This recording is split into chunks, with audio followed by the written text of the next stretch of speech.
For about 2 or 3 years now, I've posted Kingdom Hearts content on 2 different channels, from Let's Plays to character profiles, and from that, anyone would be able to tell that I am an avid fan of the series, and as someone who has almost played every game multiple times, and though many outside the community criticize the series for either button mashing game, that's 191 button pushes in 10 seconds. or extremely overcomplicated story, Me? I'm already half Xehanort.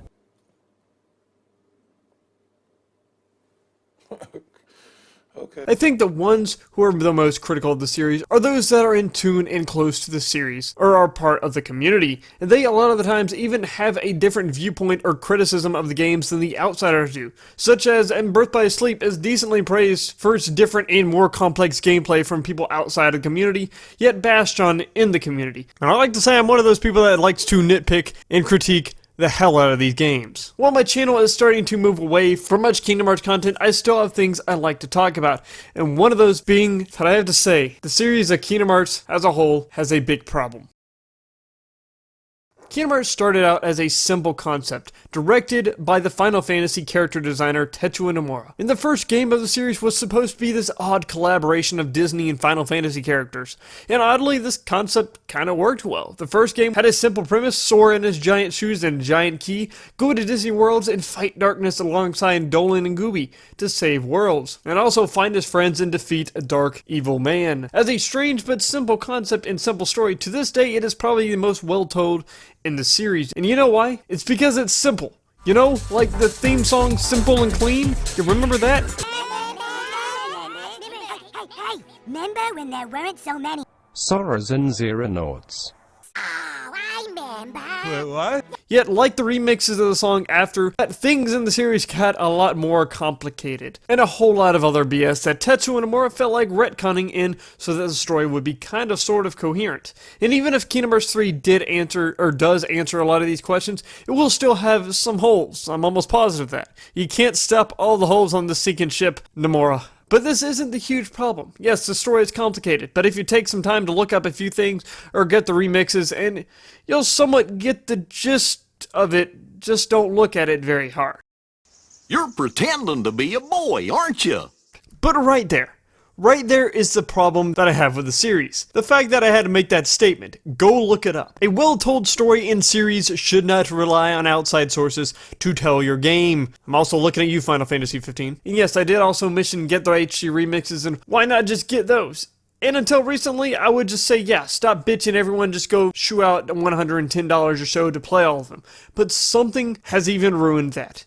And that is in the inclusion of Kingdom Hearts Key. Overall, any good game shouldn't have to rely on people doing research, and it being part of the Kingdom Hearts canon messes a lot of this up. It almost forces that, even if there are HD remixes out there. As a once PC and now mobile game that has a prominence in the story, continues the trend of splitting up these games onto multiple consoles and making it even harder for the understanding of the story of the game, as if the story wasn't confusing enough. Now we add an additional ton of lore to an already complicated plot thread. But ignoring the mobile phone aspect to it, let's look at what's it actually about. Kingdom Hearts Key follows the story of 6 Keyblade Masters led by a man known as Master of Masters, who gave 5 of them a book that could see the future and foretold the day that their world would be engulfed in darkness, and because of the Keyblade War, and they were sent to stop this from happening. But one of the foretellers disappears along with the Master of Masters. And yes, this is the first part, I know. And the first part only goes through finding a traitor among the 5, or so they think, who may be causing the spreading of darkness, and the cause of what they would think is the war.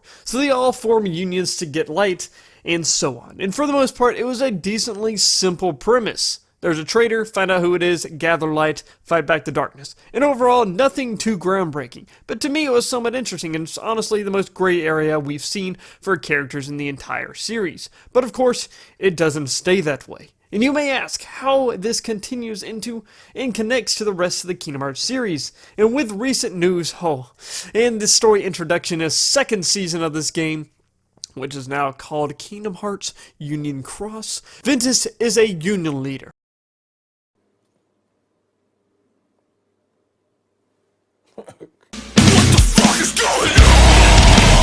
Oh yeah, the Keyblade War did happen in the first season. The Force Tellers disappeared and maybe died, I don't know.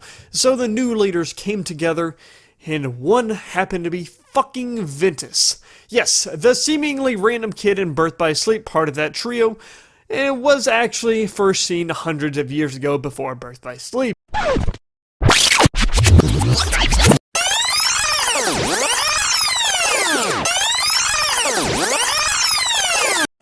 Damn it, Amora. Get out of my damn video. Go back and work in your fanfic. Alright, let's get back to the video. Hundreds of years ago before Birth by Sleep.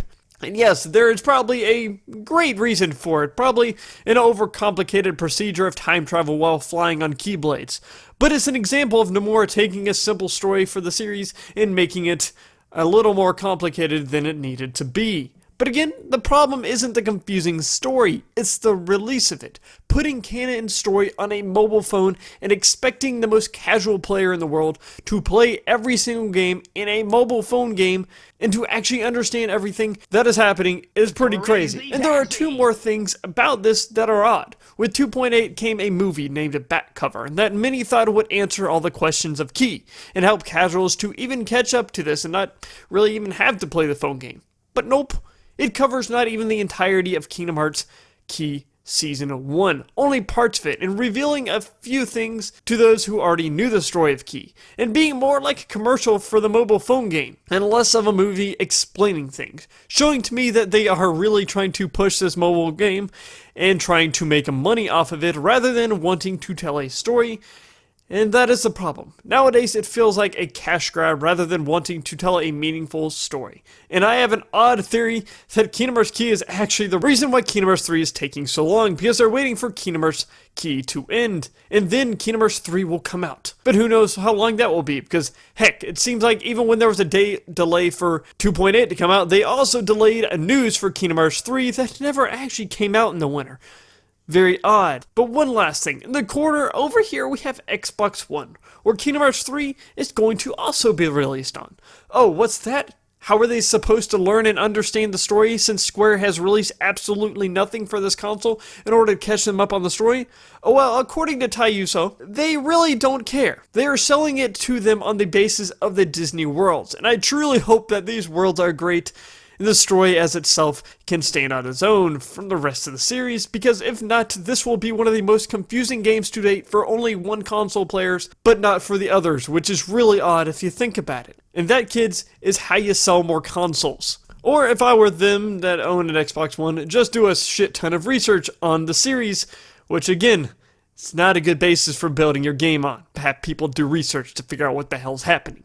But hey, why make things accessible to everyone when you can make 3 main series games, 7 side games varying in degrees of importance, 3 sets of remakes, a PC game, then a remake of a PC game on mobile, then a second season of the mobile game, a movie about a phone game without even explaining everything, a 2-hour demo, selling the next main series game on a console you won't release the remixes on, and an orchestral reading of canon lines for the games. And with all that, you will understand the meaning of the heart of the cards. Sora. We're right here with you. Sora. You've got to believe in yourself. Draw your last pathetic card so I can end it. Sora. My grandpa's deck has no pathetic cards, Kaiba, but it does contain the unstoppable Exodia. Exodia!